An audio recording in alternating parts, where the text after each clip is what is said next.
Hi, Dmitry Markanov. Thank you so much for taking the time out of Moscow, Russia. So you have many years experience in IP in Russia, considered one of the strongest IP litigators in the country. How is the current COVID-19 situation impacting IP in general, and which are the major changes you've seen in the last few months? So I would say that we have a great impact of that COVID situation to the Russian IP market, and it started not from the January. I would say that in January and February everything was quite fine, and in the beginning of the March we start feeling that everything is changing. It changed rapidly. The borders was closed, the many convention was cancelled, and the clients become more concerned about the COVID situation. And the most dramatic changes had place in the end of the March and in the beginning of April.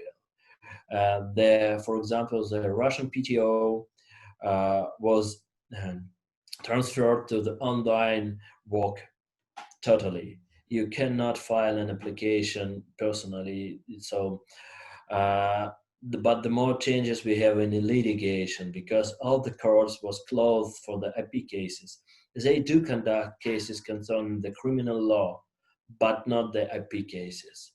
So that's why since the end of the March and the beginning of the April, all the hearings was postponed and or cancelled. I would say that if we will divide prosecution and litigation, in prosecution, the most changes is that the Russian PTO works online.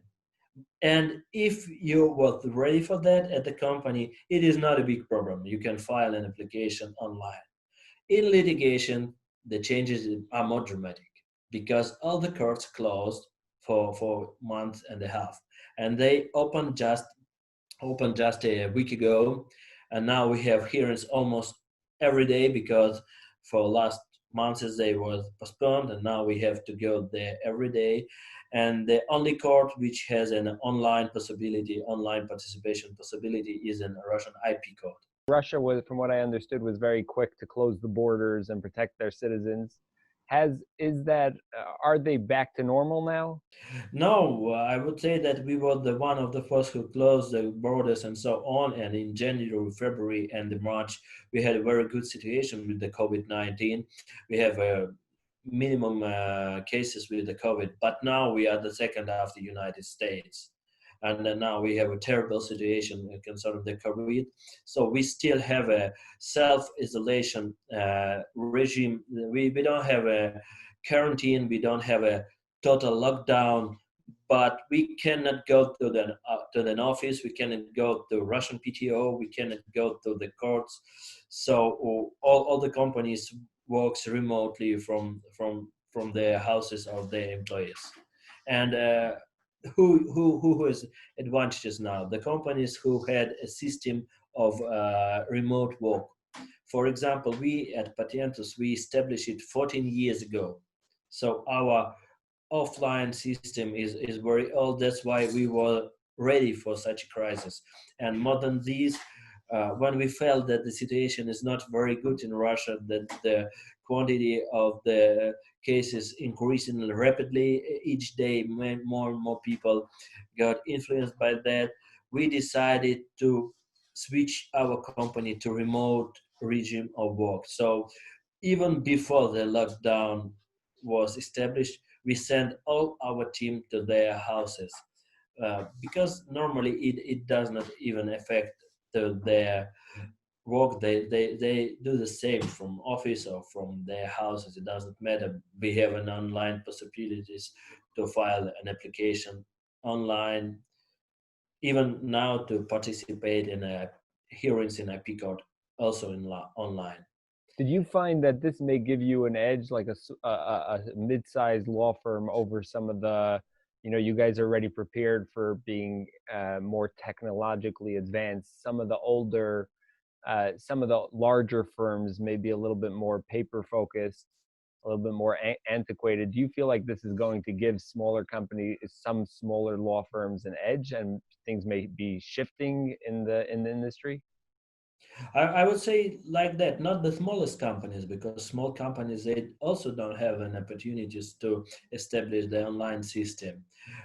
Biggest companies, as you said, they're very hard to react, not very fast to react. They have plenty of people who need to bring the decision to move from this type of work to another. So I would agree that the middle-sized companies at the moment are in the best position, because we are ready to change the way of business. I want to say thank to my team, because after we started working not from the office and online, I realized how important it is to have a very good team, very good established team, because you need to trust your people. They work from their homes, and they do it every day. They wake up in the 8 o'clock in the morning, and they're not just sitting and drinking the tea. They do their job. So you're the managing partner and head of trademarks and litigation at Patent Us. What are the challenges and opportunities the current situation presents to this line of work in particular? I would say that after that situation, we are thinking over an idea to reduce the quantity of the square meters we rent in our office building, because I'm not sure that we need so much office space now, and I'm really thinking over transferring half of the team to remote type of work. And more than this, I would say that people are quite happy about that, because they can spend more time in their home. For example, you don't need to wake up at 6 o'clock in the morning and spend hour and a half just to get to your office. You can wake up, make a coffee, and start your business day within a 10 minutes after you wake up. Do you feel that this is going to have a huge impact moving forward potentially on commercial real estate and office space? I would say, yeah, there is a great possibility that they will feel difficulties in the nearest future. I mean, the real estate holders. For example, we and all our competitors asked the business center to reduce this rate twice, and they are open for that, because otherwise we just move to another building. And the more dramatic situation we have on the shops and marketing real estate business, because all the shops are closed now in Russia, and all the restaurants and cafes, they also closed. That's why the restaurant owners and coffee owners, they cannot pay any rent at all, and nobody is interested in those facilities at the moment. And I think that in real estate business that would be a crisis for some time at least. And uh, and if you are interested in what the most uh, unstable fields of business now here in Russia, which suffered COVID mostly, I would say that number one is the restaurant business, because all of them are closed for a couple of months already. The second is the travel agencies and airplane companies as well, because we do not travel at all. More than this, I would say that many companies which produce some everyday show of everyday goods, they're also in a bad shape, because they don't have a possibility to operate right now, because they're under the lockdown. Having had the opportunity to speak to many different people in many different countries over the past couple of months, it seems that e- pretty much the entire world is going through very, very similar situations. Do you feel like there has been a divide in the past between different nations? Do you feel like this may be an opportunity to bring people together and realize that we're all in this together and Um, moving forward? yeah, you're quite right. I feel the same. More than this, at first I thought that we will lose the opportunity to contact with our colleagues and friends from abroad, because all the convention was cancelled. And then we found out that there is a Zoom technology, very nice one, and we can use it even better than a personal meeting. You can have 10 meetings a day with people from different parts of our planet. So I would say now I do communicate with foreign clients, foreign colleagues, foreign friends more than I do normally. And I think this problem is some kind of the factor which unite people. We suffer the same situations. We have same problems and same opportunities as well. That's why we as a company trying to use that opportunity. For example, we are thinking about organizing some online events, which is not so expensive like doing the event in Moscow, for example, with renting a hotel and so on. We started to use Zoom technology on everyday basis. For example, every day we have meetings with my team, and 2 times a week we have a general meeting with all our employees here at the Zoom technology. Normally, in normal days, I don't meet all members of my team daily because they're sitting in their rooms. They could be absent because they're in hearings or somewhere else. But when we collect them here in Zoom, everybody presented. I can see all of them, and it is very good to share what is the situation in this department on that, what are the successes we have, or what are challenges we are overcoming. And that's why I can see that how important the role of the team is during the crisis. And I would say that crisis will become an opportunity for the good teams, for good companies. And it could be the last days for the other one, because it wouldn't be easy to survive if you are not a team player, if you don't have a strong team. Dealing with a lot of litigation in the pharma industry, having one of the top Russian scientists on your side, both protecting the generic companies or the innovations. What would you say? Would you say that because there's so many innovation coming out now based on COVID-19, in a year or a year and a half, when things come back on the market, would you say that this is going to create a lot of IP litigation in that space?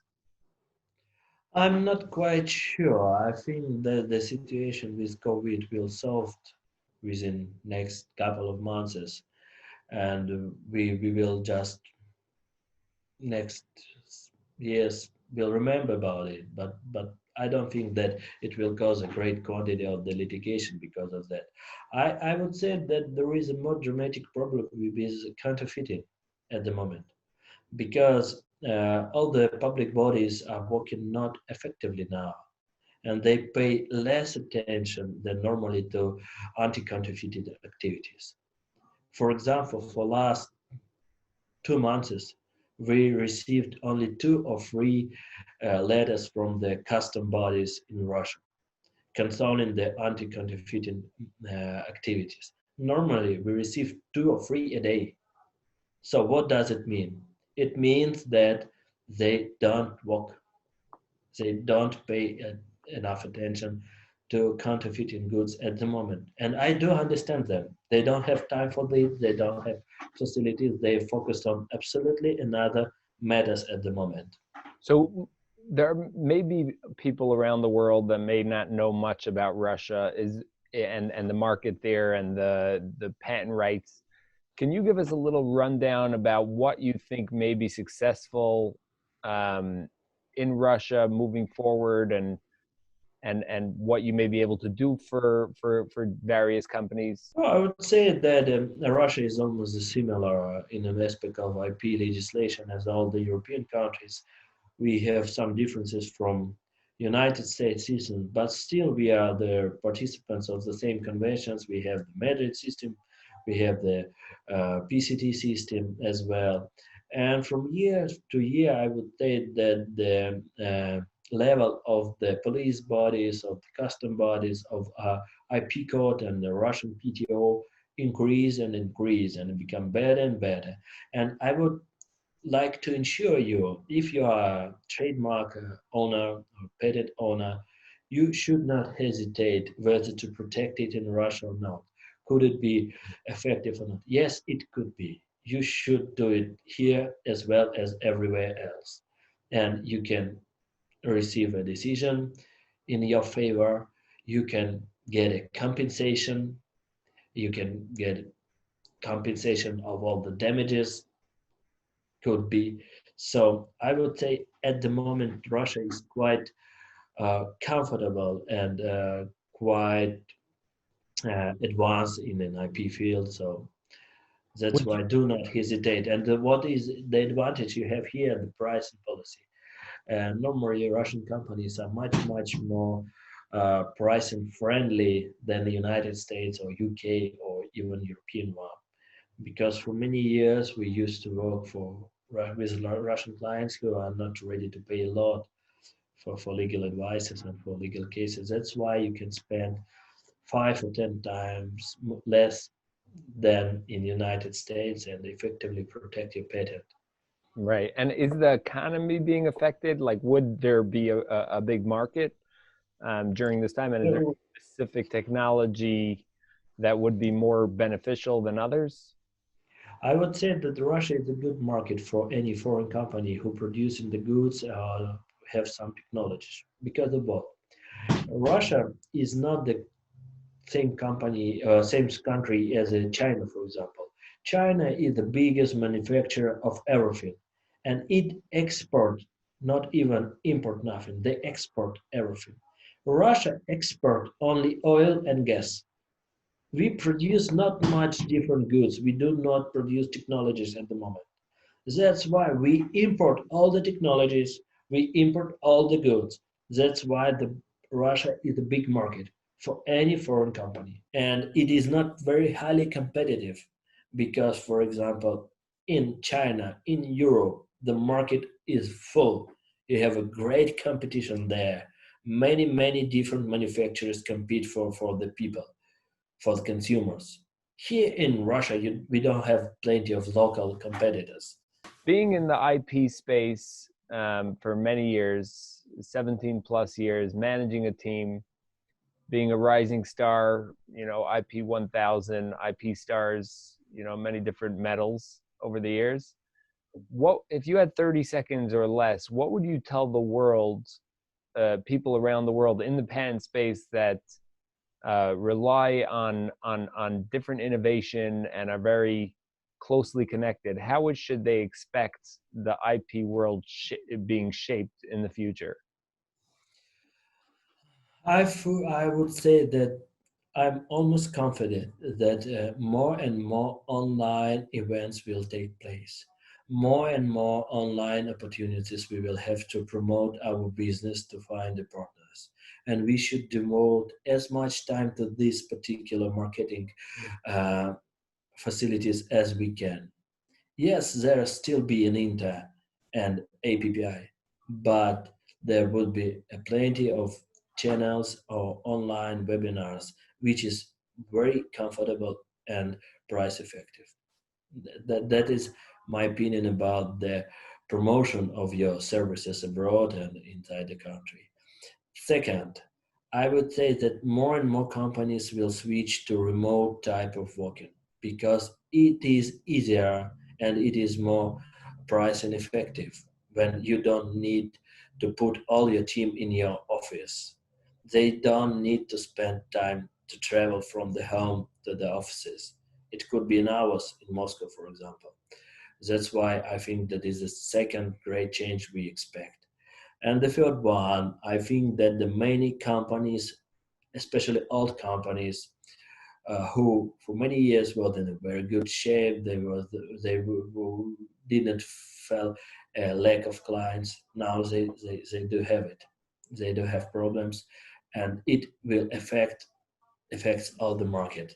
I think that it would be more wise pricing policy from all the companies because now we do understand that our clients have problems.